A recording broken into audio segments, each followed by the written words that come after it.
நாள் ஆகஸ்ட் 14, 2026. இன்று நாளுக்கான தலைப்பு அழகாய் உடைக்கப்பட்டது.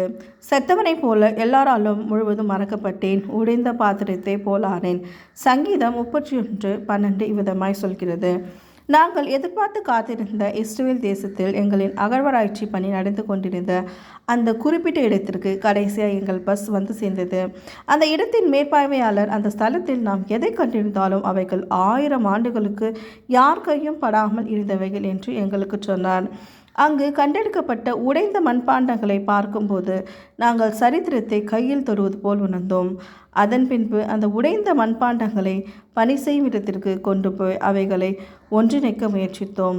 அவர்களின் பணி மிக தெளிவான ஒன்று. அந்த பணியாளர்கள் ஒருங்கமைந்த அந்த உடைந்த மண்பாண்டங்கள் உடைந்து போனதை நேர்த்தியாய் ஒன்று சேர்க்க விரும்பும் தேவனுடைய சிந்தையை அழகாய் பிரதிபலித்தது. சங்கீதம் 31:12 தாவீது செத்தவனைப் போல எல்லாராலும் முழுவதும் மறக்கப்பட்டான், உடைந்த பாத்திரத்தை போலானேன் என்கிறார். இந்த சங்கீதத்தை அவர் எந்த சூழ்நிலையில் எழுதினார் என்னும் தகவல் இல்லை என்றாலும் அவர் புலம்புவதை வைத்து அவருடைய வாழ்க்கையின் இக்கட்டான சூழ்நிலையை அறிய முடிகிறது. இந்த சங்கீதம் தாவீது மேற்கொண்ட அபாயம், சத்துருக்கள் மற்றும் விரக்தியினால் முற்றிலும் உடைக்கப்பட்டதை விவரிக்கிறது. அவர் எங்கு உதவிக்காக நாடினார்? 16ஆம் வசனத்தில் தாவீது தேவனிடத்தில் செத்தவனைப் போல எல்லாராலும் முழுவதும் மறக்கப்பட்டேன், உடைந்த பாத்திரத்தை போலானேன் என்று கதறுகிறார்.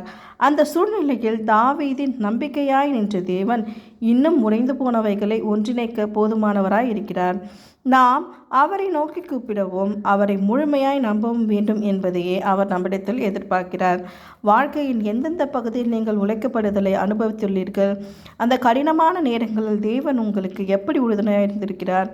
மேவாப்பின் சகல வீடுகளின் மேலும் அதன் தெருக்களிலேயும் ஏக புலம்பல் உண்டாகும். ஒருவரும் விரும்பப்படாத பாத்திரம் போல மேவாப்பை உடைத்து போட்டேன் என்று கர்த்தர் சொல்கிறார்.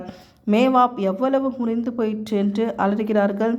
அது முதுகை காட்டி எவ்வளவாய் வெட்கப்படும். இப்படி மேவாப் தன் சுற்றுப்புறத்தார் அனைவருக்கும் பரியாசமும் திகைப்புமாய் இருக்கிறது.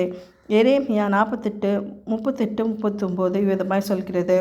இன்றைய நாளுக்கான ஜெபம். தேவனே, நான் உடைக்கப்பட்ட எல்லா நேரங்களிலும் என்னை ஒட்ட வைத்ததற்காய் உமக்கு நன்றி. ஆமேன்.